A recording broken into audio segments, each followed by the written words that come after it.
All right, I've done videos about counterbalancing your golf clubs. I've also done videos about head weighting your golf clubs to try and give you better distance, better dispersion. Well, in this video today, we're going to take both those ideas and pit them against each other to see which one is going to give me the best drives. Let's go.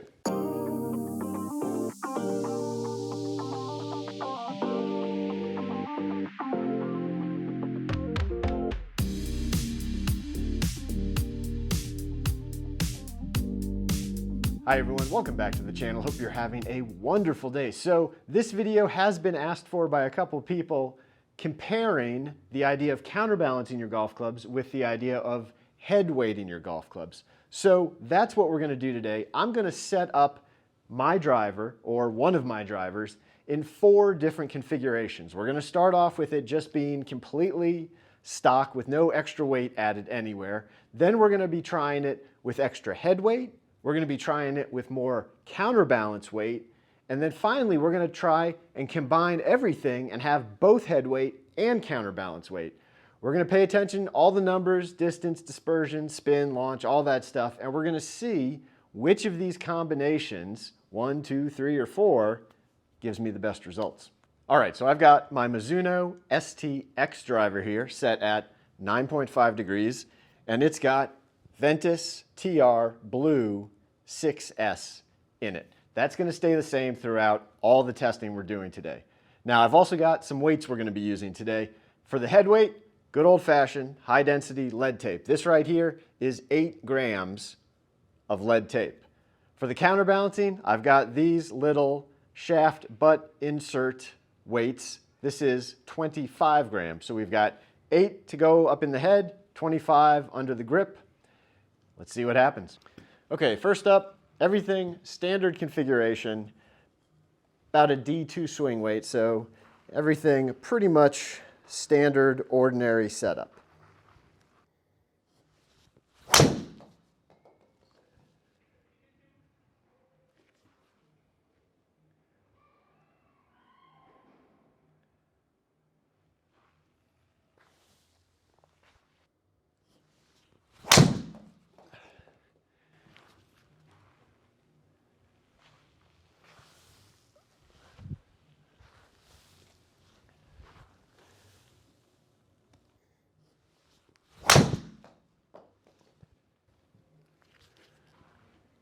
Better.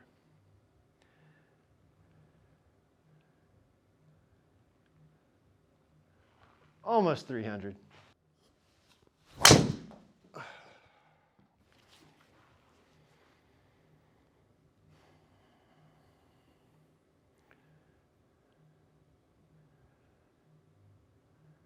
All right, so there's my first set of shots. Nothing overly fantastic, but definitely tried to take full advantage of the size of the face there. So there you can see the starting numbers with everything in the standard configuration. Now next, we're going to go ahead and add some head weight to this club. So we've now got an extra 8 grams of lead tape on the face.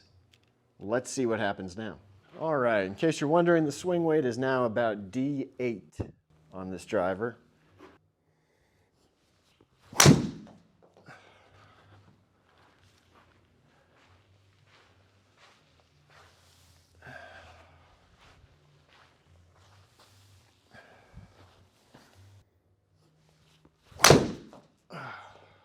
Way off the top of the head.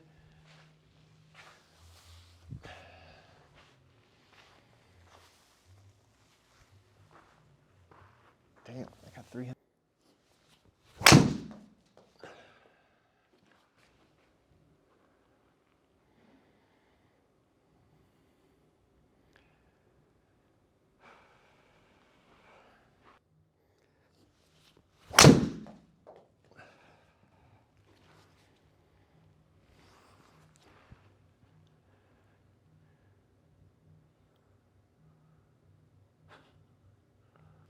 All right, let's just look at the numbers now as we go through the process. Things to pick out here on this one. First off, notice the club head speed essentially stayed the same, got fractionally faster on these last ones with the lead tape. That may just be me getting looser, but basically the same speed. Notice, though, my dispersion as far as my shots on the face were definitely a little tighter grouped. It was definitely hitting a little bit closer to the center. And you can see my efficiency overall definitely jumped up a little bit. So a little better overall distance and not really any worse off in dispersion. Pretty comparable in dispersion, but a little bit more ball speed, either just from hitting it more in the center, or maybe that lead tape being on the back added a little something there too. Can't say for certain, but definitely a slight increase. So now let's take the lead tape off, and we're gonna go ahead and put the Counterbalance 25 gram in there and see what we get.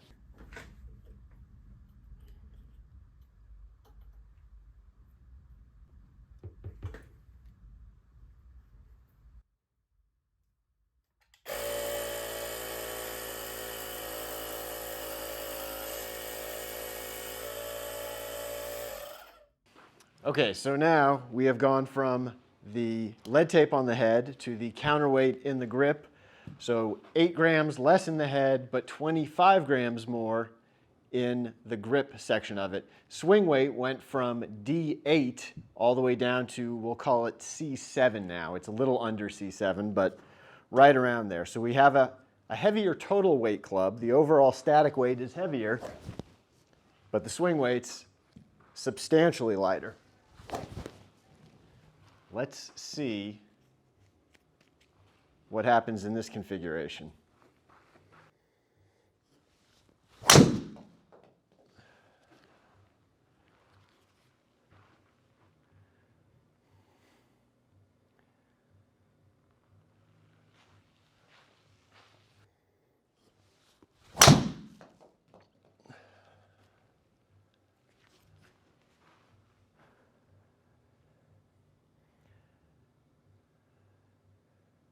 That high right shot that I've had with both the other setups, so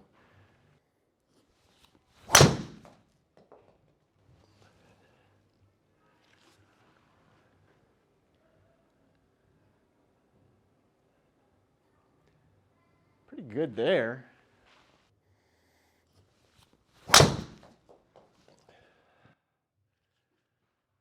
Better, but too low spin, I think.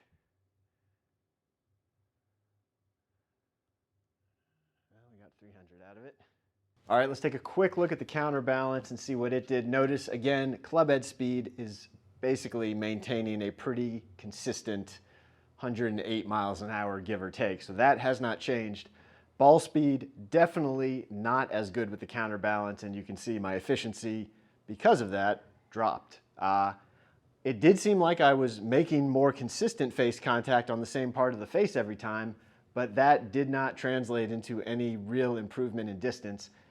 I did get a little bit tighter dispersion, but everything was a little bit to the right, and definitely looks like didn't quite get the same distance that I got out of the head-weighted setup. So all that being said, what happens now if we combine our two different weighting theories and we do both head weight and grip weight, put them all together into one big counter head, both weighted drivers combination?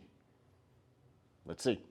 All right, here we are now, 8 grams of head weight, 25 grams of counterbalance weight. So the overall weight has now increased by 33 grams, but the swing weight is back to more or less where it was in the beginning with no extra weight, that being right around that D2 mark. So all this weight, let's see what happens.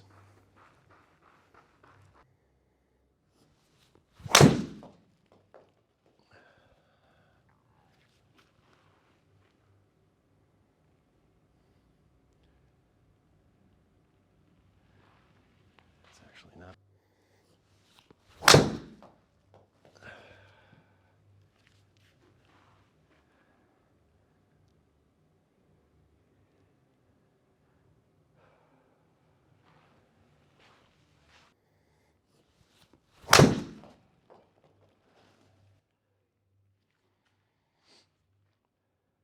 Pretty good there. Come on, get out there.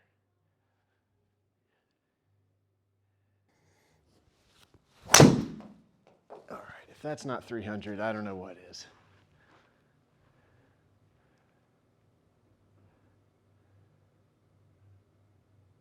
All right, let's look at the heavy configuration with 33 extra grams in there total. Again, 8 in the head, 25 in the grip.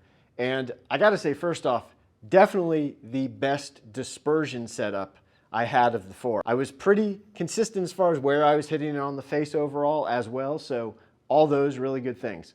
Club head speed did go down a little bit, about 1 mile an hour, but ball speed, not really a big change, basically stayed the same as the counterbalance setup, so the ball speed didn't really change, but my launch conditions or just the overall shots were maybe slightly better to give me a better total distance, but we're only talking about 1 yard. Bigger difference is really that dispersion was much tighter. Now, neither of the counterbalance setups gave me the overall ball speed numbers that I was getting out of just the extra head weight. So that one definitely gave me a little bit more pop on the ball, it seems like, and shows in both the carry and the total distance. But again, the dispersion, a fair amount wider than this setup here.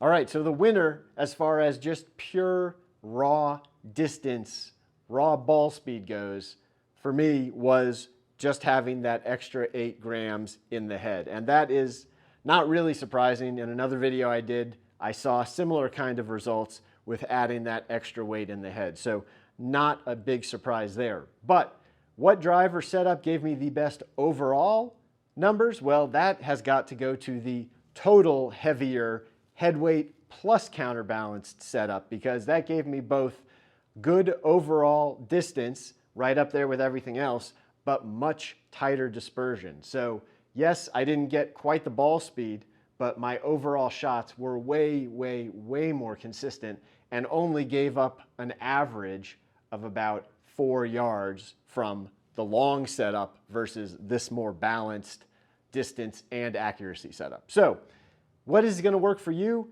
Is it going to be more head weight? Is it going to be more counterbalance? Well, it's hard to say for sure unless you actually try it. See what happens when you add a counterweight to the grip end or some extra head weight to the head. See what happens with your dispersion. See what happens with your overall distance. For me today in this test though, the balanced out heavier club won the day. Hey, if you've got questions about what we did today, definitely let me know down in the comments. If you're interested in a fitting, in a custom build, in a repair, all my information at Elite Fit Golf is down below in the description. Make sure you like, comment, and subscribe to the channel, and I will see you on the next video.